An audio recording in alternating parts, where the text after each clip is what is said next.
What's up, seventh art enthusiasts? It's the Guardian's Peter Bradshaw here once again, vlogging from Cannes and twirling the ribbon of criticism in the gymnastic display of discourse. And can I just enjoin you once again to subscribe to this channel and leave a comment?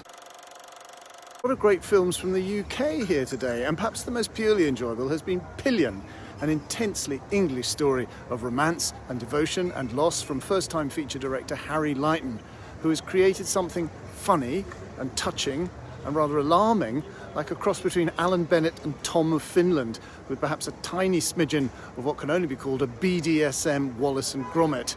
It's basically what 50 Shades of Grey should have been.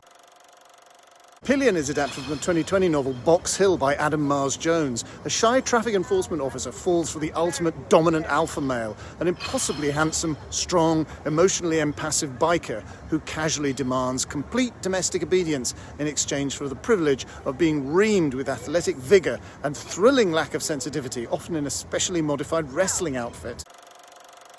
Harry Melling, who becomes incidentally more impressive with every screen outing, plays Colin, a sweet, shy guy who lives at home with his mum and dad. Pete, played by Douglas Hodge, and Peggy, played by Leslie Sharp, who is in the final stages of terminal cancer, but who's always tenderly trying to set him up with dates. Heartbreakingly, Colin sings with his dad's cheesy, close harmony barbershop quartet every Sunday in the pub, in boaters and bow ties.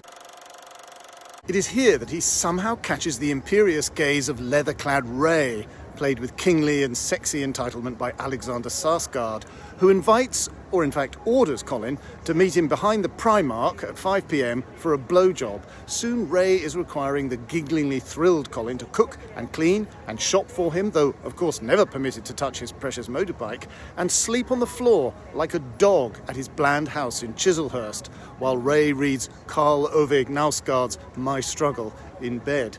Colin, who symbolically rides Pillion behind Ray, discovers in himself the ecstatic vocation of the sub. He shaves his head to fit in with Ray's super cool biker compadres, which incidentally makes him look like a young Christopher Eccleston. But when does sexual role-play become dysfunction or coercive control?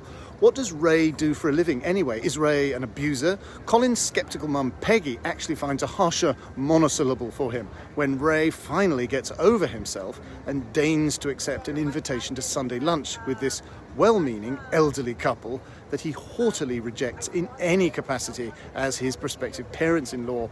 Could it be that only Peggy is uncool enough to have seen through Ray and to have seen how dangerous the situation is? Or is she just another person who doesn't get it? And these uncomprehending people perhaps still include the besotted Colin himself. It is a real love story, and the movie amusingly and touchingly takes us through the final stages and out the other side, to where Colin has, we suppose, grown, or at any rate changed as a person, and who has come to terms with what he is and what he wants, the way that Ray presumably did long ago. His dad's barbershop quartet sign off with a rendition of Smile Though Your Heart Is Breaking. It seems like the only possible advice. And that is in fact it. Please give this vlog a like and a share. Please subscribe and leave a comment, and I'll see you here tomorrow.